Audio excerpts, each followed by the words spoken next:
G'day folks, my name's Shane. Today we're checking out the BluGuitar amplifier. Let's take a closer look. Check this out. This is actually a 100 watt amplifier. I know a few people will be like, what, are you serious? Yep, 100 watts RMS. It has what I like on the back here. You have a 16 and an 8 ohm load output as well.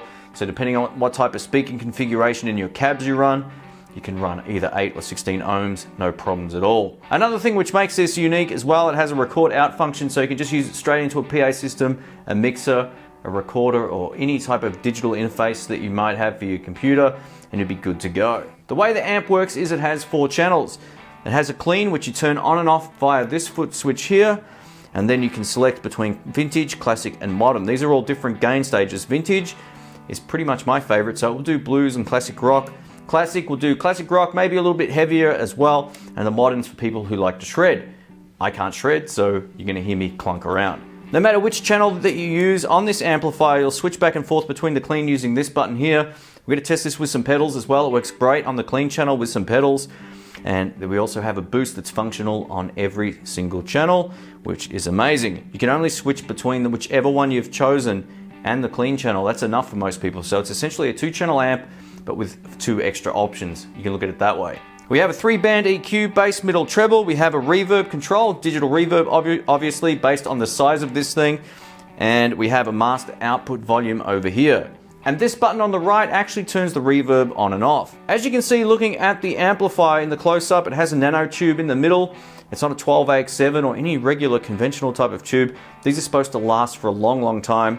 So 10,000 hours, something like that. I can't remember exactly, but something along those lines. The back panel's nice and simple. This is actually a system fan here, but we have an input for the guitar or from your pedal board in, whichever you prefer. Effects loop, record out as I mentioned, speaker, and a MIDI control as well. Power on and off is here.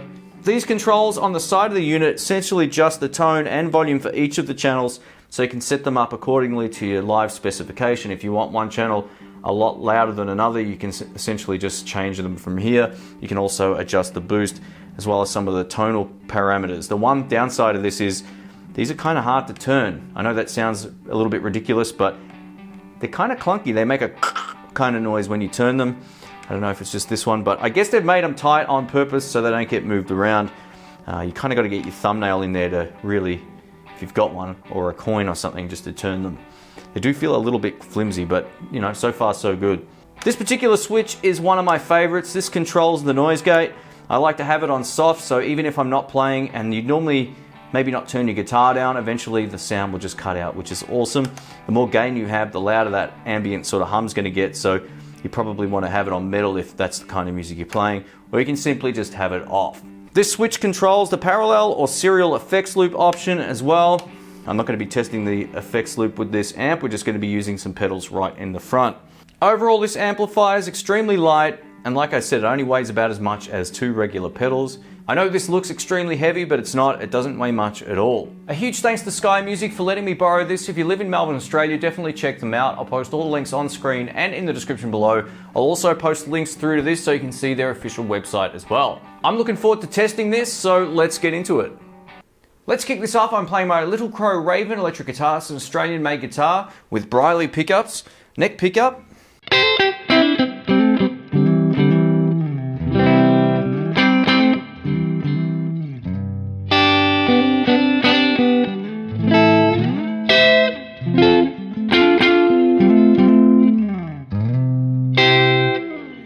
It's a beautiful clean tone. As you can hear, I've got a bit of reverb on the signal. I'm just going to turn that down thanks to my right shoe. Come on, there we go. Let's try that now.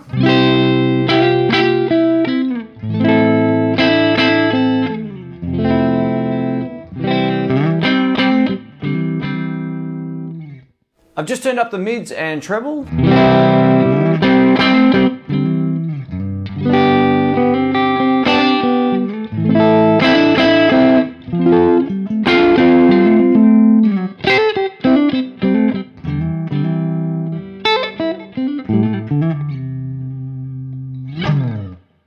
Nice, clean channel sounds pretty cool. Let's try the clean channel with some overdrive, thanks to the Carrera Overdrive from Buffalo Effects.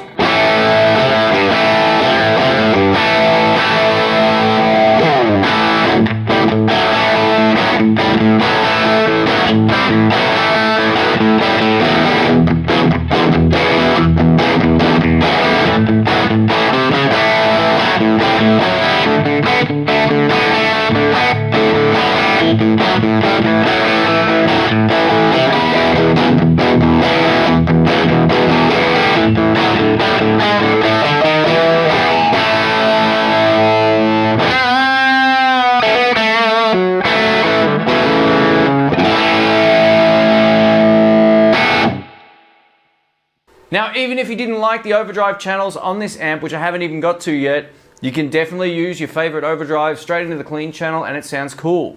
Let's check out the vintage drive channel. So I've turned my effect off. Here we go.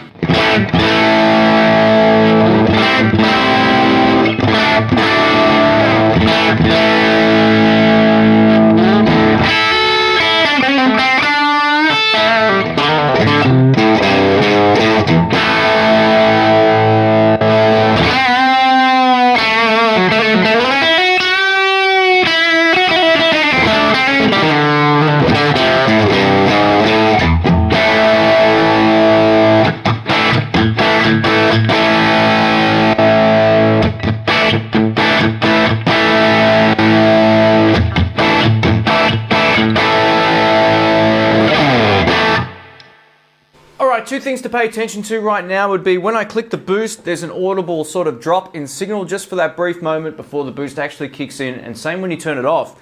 The other thing I've noticed is that the fan inside the unit is actually at full speed right now. It's whirring quite a lot and it just dropped as it's maybe cooled down or something. So the fan in this particular unit does make a bit of noise. It's kind of similar to how a PC works. If you've got your computer running hard while you're gaming or whatever, you'll generally hear the system fans sort of fire up.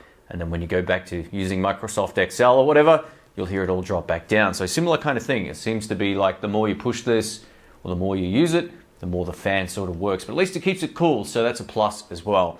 But yeah, it does make a bit of noise. I've just cranked the gain up a bit. Let's try this.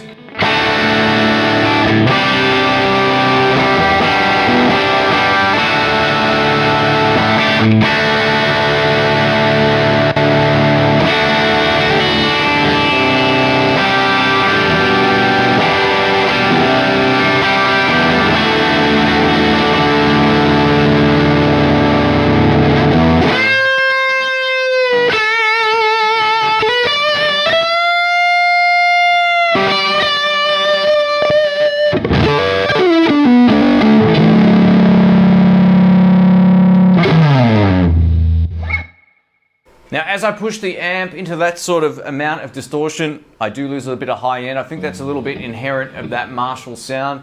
Once you start to dime everything, you tend to lose a little bit of your tops. I can tell the amp's working really hard. Over to the classic channel now, bridge pickup.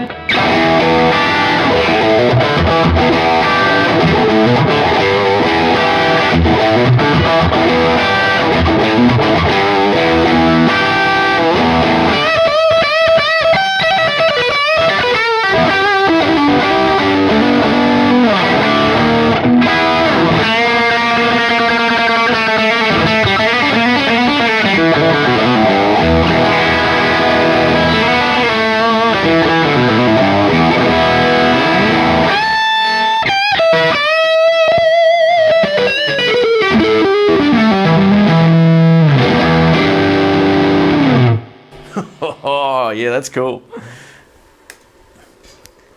Over to the modern channel on the amp now. Let's give this a shot. I'm not a shredder, so I do apologize.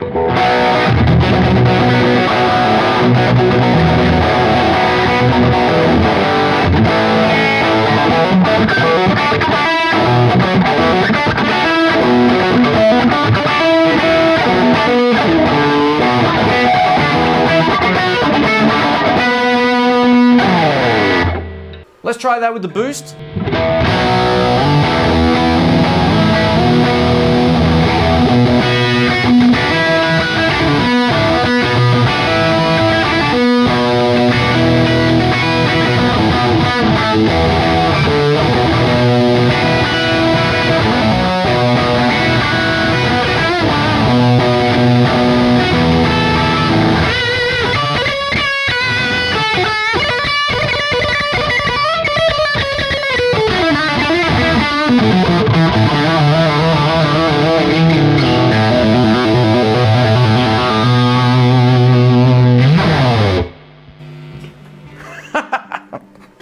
There we go.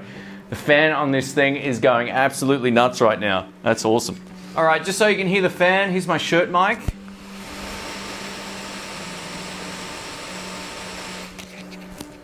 So you can definitely hear that. It's not overly loud, but yeah, it's making quite a bit of noise. I wonder if you can actually hear it while I'm holding it like this. Not that you ever would.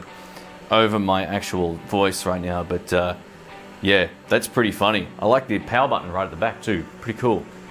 Clink. Sweet. So what are some of the pros and cons of this? The pros, obviously, it's really light. You get 4 channels that you can choose from. You get a clean channel that works well with pedals. You can plug it straight into a mixer, a recording console, or plug it into your favorite quad box or whatever you like and get a good sound. You can run it on a pedal board. All of those things make this a pretty cool option. What are some of the things I didn't like about it? I actually tested this with single coil pickups and I found I couldn't get enough high end out of the signal. It works extremely well with humbuckers. I tried it with a couple of really nice guitars as well, and I found like there was this high end that was just always present in the sound. I had the tone control or the treble control all the way off and it was still there. So I don't know if that's a characteristic of the nanotube sort of circuitry or however that works, or the voicing of the amp itself, but it was just one of those things that sizzle was hard to get rid of. Overall, it's a really great option if you're looking for something compact, loud, and light. I think it's a really great thing to have on your board or even as a backup amp. A huge thanks to Sky Music for allowing me to review this. I absolutely appreciate it. If you want to find out more about them and you live in Australia, all the links will be on screen and in the description below, as well as links through to the BluGuitar Amp website. So thanks again. If you like this video, give it a thumbs up. I absolutely appreciate that. And don't forget to subscribe and click the bell for future updates from my channel. Thanks again, folks. Catch you soon. See ya.